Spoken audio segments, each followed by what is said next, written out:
માન્ય ગુરુનાના ચરણોમાં વંદન કરી અને અહીંયા મને દીકરાનું ઘર ગૌતમભાઈ સાથે જન્મદિવસની શુભકામનાઓ માટે સવારે ફોન આવ્યો.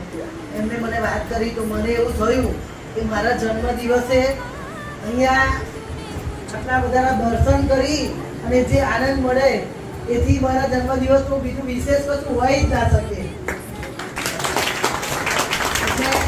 પહેલા તો આપ સૌને પ્રણામ કરી અને વંદન કરીને મારી વાતની શરૂઆત કરી. આજના અહીંયા આ દીકરાનું ઘર સંસ્થામાં મને આવવાનો એક આ પ્રસંગ મળ્યો છે, અવસર મળ્યો છે એ ગૌતમભાઈને આભારી છે. કેમ કે ગૌતમભાઈએ વાત કરી તરત જ મેં સ્વીકારી લીધી તો હું ચોક્કસ આવીશ. એવા આ સંસ્થામાં દીકરા તરીકેની ખૂબ નિષ્ઠાથી, પ્રામાણિકતાથી જવાબદારી નિભાઈ રહ્યા છે એવા મનુ મહારાજ, ધવલભાઈ, ગૌતમભાઈ અને ઉપસ્થિત સૌ મારા માતા અને પિતા બંને મારી સન્મુખ બેઠા છે. એમને હું ફરીથી વંદન કરું છું. આ સંસ્થા 2014માં શરૂ થઈ અને અત્યાર સુધી જેમને જે પ્રમાણે વાત કરી એ વાતને હું રિપીટ નથી કરતી. પણ જ્યારે આપણો જન્મ થાય છે ને, હું વ્યક્તિગત રીતે માનું છું એ પ્રમાણે જન્મ થાય છે અને આપણું પૃથ્વી ઉપર જ્યાં સુધી આપણું જીવન લખેલું છે ત્યાં સુધી બધું ઉપર લખાઈ જ ગયું છે કે જેવી રીતે આપણા આ મનુ મહારાજ આપણા દીકરા તરીકે પહેલેથી જ ભગવાને આપી દીધા છે.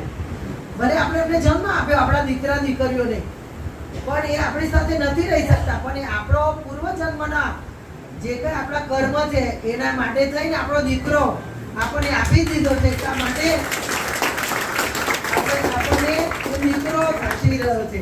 અને આ છત્રછાયામાં આપ સૌ બધા મારા માતા પિતા બધા જ અહીંયા રહી છો. ખૂબ સુખ શાંતિથી તમને બધી જ તકલીફો અહીંયા સોલ્વ થાય છે, બધી જ તકલીફોનું નિવારણ થાય છે. એ સંસ્થામાં તમે બધા રહો છો. એટલા માટે હું મનુ મહારાજને હૃદયપૂર્વક એમની સેવાઓને બિરદાવું છું, એમને અભિનંદન આપું છું અને માતાના ચરણોમાં પ્રણામ કરી અને પ્રાર્થના કરું છું કે એમનું હેલ્થ સારું રહે, ભગવાન એમને શક્તિ આપે કે આ સંસ્થામાં આવનારા બધા જ ને એ ન્યાય આપી શકે, બધાને સેવા કરવા માટે એમનું સ્વાસ્થ્ય સારું રહે એવી માતાજીને પ્રાર્થના કરું છું.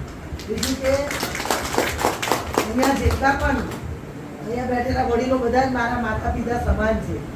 હું એક દીકરી તરીકે આજે મારા જન્મ દિવસે મારો અને મારા પતિનો સંજોગો વખત એક જ દિવસ જન્મ દિવસ છે. આખો દિવસ બધા મળ્યા, પોલિટિકલ પાર્ટીના પ્રમુખ તરીકે બધાને આખા દિવસ મળવાનું થયું